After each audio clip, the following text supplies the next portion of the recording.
ഇന്നൊരു ചിക്കൻ കറി ഉണ്ടാക്കിയാലോ? അതിനു വേണ്ടി ഞാനിവിടെ സവാളയൊക്കെ എടുത്ത് വെച്ചിട്ടുണ്ട്.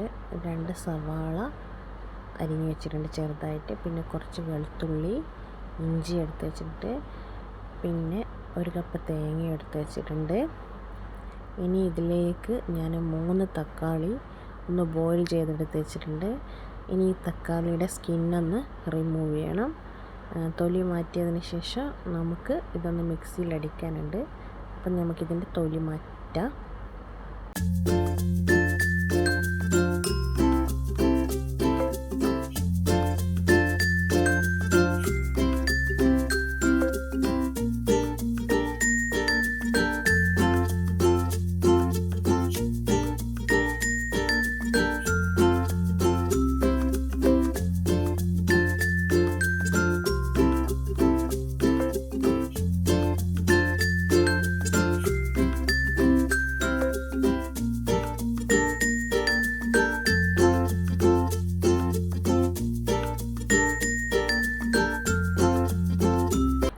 തൊലി കളഞ്ഞ് വെച്ച തക്കാളി നമുക്ക് മിക്സിയിൽ നിന്ന് അരച്ചെടുക്കണം. ഇവിടെ ഞാൻ 3 തക്കാളിയും കുറച്ച് വെളുത്തുള്ളിയും 1 പീസ് ഇഞ്ചിയും, പിന്നെ ഇതിലോട്ട് 1 സ്പൂണ് പെരിഞ്ജീരകവും, പിന്നെ 1 ഏലക്കായി, 1 ഗ്രാമ്പൂ എന്നിവയൊക്കെ എടുത്തിട്ടുണ്ട്. ഇനി ഇത് നന്നായി മഷി പോലെ ഒന്ന് മിക്സിയിൽ നിന്ന് അരച്ചെടുത്തിട്ട് വരാം.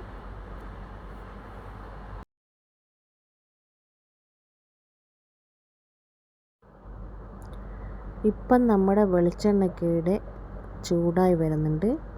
ഇനി ഇതിലോട്ട് നമുക്ക് തേങ്ങാക്കൊത്ത് ചേർത്ത് കൊടുക്കണം. ഞാനിപ്പോൾ ഇവിടെ ഒരു 5-8 തേങ്ങാപ്പൂൾ ഇട്ടിട്ടുണ്ട്. ഇനി ഇത് നന്നായി ഒന്ന് മിക്സ് ചെയ്യാം.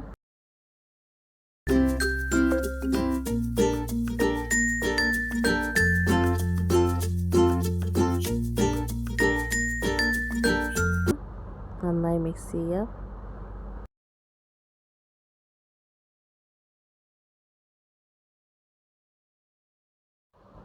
ഇനി ഇതിലോട്ട് 2 സവാള ചേർത്ത് കൊടുക്കുന്നുണ്ട്. 2 സവാള ചെറുതായി അരിഞ്ഞതും കൂടി ചേർത്ത് കൊടുക്കുക. ഇനി നന്നായി ഒന്ന് വഴറ്റിയെടുക്കുക.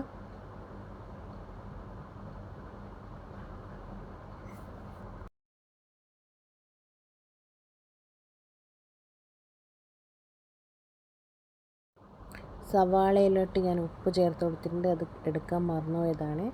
അപ്പോൾ ഇനി ഇതിലോട്ട് 1 കപ്പ് തേങ്ങയുണ്ട് ചിരകിയത്, അതും കൂടി ചേർത്ത് കൊടുക്കുക. ഇനി നന്നായി ഇതൊന്ന് മൂപ്പിച്ചെടുക്കണം. തേങ്ങയും ഉള്ളിയൊക്കെ നന്നായിട്ടൊന്ന് ഈ എണ്ണയിൽ കിടന്നൊന്ന് മൂത്ത് വരണം. അതുവരെ നമുക്ക് വെയിറ്റ് ചെയ്യാം. നേരത്തെ മിക്സിയിൽ അരച്ച തക്കാളിയുടെ മിക്സ് ഇവിടെ റെഡി ആയിട്ടുണ്ട്. നമ്മുടെ തേങ്ങ ഇപ്പം നന്നായി മൂത്ത് വന്നിട്ടുണ്ട്. തേങ്ങയും ഉള്ളിയും തേങ്ങാക്കൊത്തൊക്കെ മൂത്ത് വന്നിട്ടുണ്ട്. ഇനി ഇതിലോട്ട് നമുക്ക് നേരത്തെ അടിച്ചു വെച്ച തക്കാളിയുടെ മിക്സ് ഒഴിച്ചു കൊടുക്കണം.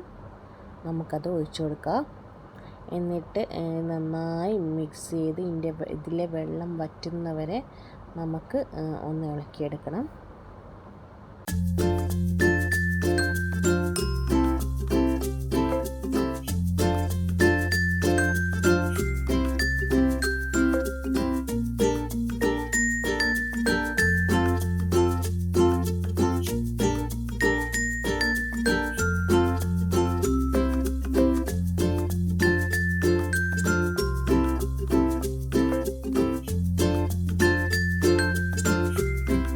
നേരത്തെ നമ്മൾ മിക്സ് ചെയ്ത തക്കാളിയുടെ വെള്ളമൊക്കെ ഇപ്പോൾ വറ്റി നന്നായിട്ട് വന്നിട്ടുണ്ട്.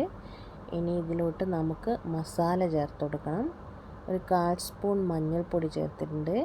ഇനി ഇതിലേക്ക് 1 സ്പൂണ് മുളക് പൊടി, 1/4 സ്പൂണ് മല്ലിപ്പൊടിയും കൂടി ചേർക്കുക. പിന്നെ ഇതിലോട്ട് ഒരു 1/2 സ്പൂണ് ഗരം മസാല, ഒരു 1/4 സ്പൂണ് കുരുമുളക് പൊടി. ഇനി ഈ മസാല നന്നായി ഒന്ന് മൂപ്പിച്ചെടുക്കണം. നന്നായിട്ട് ഈ തേങ്ങയുടെയും ഉള്ളിയുടെയും ഒക്കെ കൂടെ നന്നായി ഒന്ന് മൂപ്പിച്ചെടുക്കുക. ഇതിൻ്റെ ഒരു പച്ചക്കുത്ത് പോകുന്നവരെ ഒന്ന് മൂപ്പിച്ചെടുക്കുക. അതിന് ശേഷം നമുക്കിതിലോട്ട് ചിക്കൻ ചേർത്ത് കൊടുക്കണം.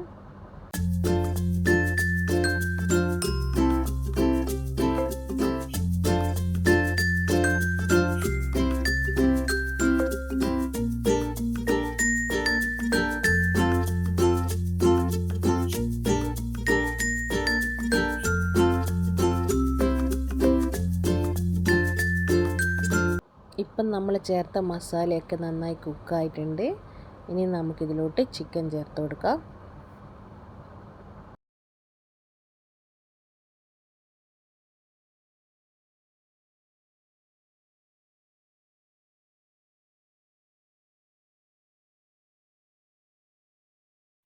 ഇനി ഈ മസാല ചിക്കനിലോട്ട് നന്നായി മിക്സ് ചെയ്തെടുക്കണം.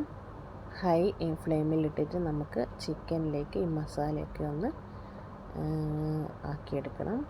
ഈ സമയത്ത് ഉപ്പ് നോക്കി ആവശ്യത്തിന് വേണ്ടത് ചേർത്ത് കൊടുക്കണം.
ഇപ്പം നമ്മുടെ ചിക്കനിലോട്ട് മസാലയൊക്കെ നന്നായി പിടിച്ചിട്ടുണ്ട്. ഇനി ഇതിലോട്ട് നമ്മൾ ചൂടുവെള്ളം ചേർത്ത് കൊടുക്കുന്നുണ്ട്. ഈ കറി കുറച്ച് കൊഴുപ്പ് കാണും, തേങ്ങയും സവാളയൊക്കെ ഉള്ളതല്ലേ, അപ്പം ഒരു കൊഴുപ്പുള്ളതൊരു കറിയാണേ. അപ്പോൾ ഇനി ഇത് മിക്സ് ചെയ്ത് ഇനി ഇത് വേവിക്കാൻ വെക്കണം. ഒരു 25 മിനിറ്റ് ഒന്ന് വേവിച്ചെടുക്കുക. അപ്പോഴേക്കും ചിക്കൻ വേകും. ഇനി ഇത് നമുക്കിവിടെ അടച്ച് വെക്കാം.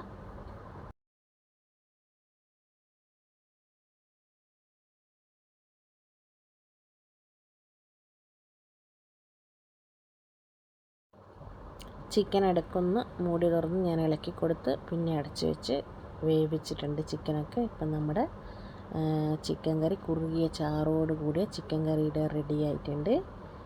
ഞാൻ ഗ്യാസ് ഓഫ് ചെയ്യുകയാണേ. അപ്പം നമ്മുടെ കറി ഇവിടെ റെഡി ആയിട്ടുണ്ട്. എല്ലാവരും ഇതുപോലെ ഒന്ന് ട്രൈ ചെയ്ത് നോക്കണേ.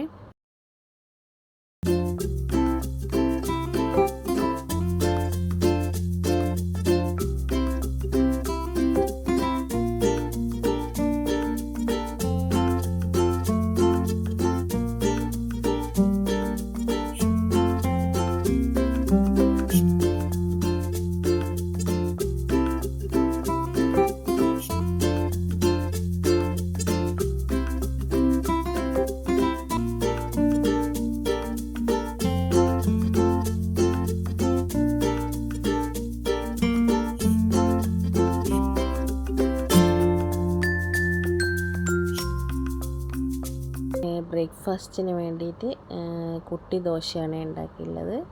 അതിൻ്റെ കൂടെ കഴിക്കാനൊരു കട്ട ചമ്മന്തി ഉണ്ടാക്കിയിട്ടുണ്ട്. പിന്നെ ചിക്കൻ കറിയുണ്ട്. അപ്പം രാവിലത്തെ ബ്രേക്ക്ഫാസ്റ്റിന് കുട്ടിയൊക്കെ കുട്ടി ദോശയാണ് കൊടുത്തത്. പിന്നെ അതിൻ്റെ കൂടെ ചമ്മന്തിയും, ഉച്ചക്ക് ചോറും ചിക്കനും. അപ്പം ഇതൊക്കെ ലഞ്ച് ബോക്സിൽ എടുത്ത് വെക്കുകയാണേ, ദോശയും ചമ്മന്തിയും. അപ്പോൾ വീഡിയോ ഇഷ്ടപ്പെട്ട എല്ലാവരും ലൈക്കും ഷെയറും കമൻറ്റും ചെയ്തേക്കണേ. അപ്പോൾ അടുത്തൊരു നല്ല വീഡിയോയുമായി വരാം. അതുവരേക്കും ഓക്കെ, ബായ്.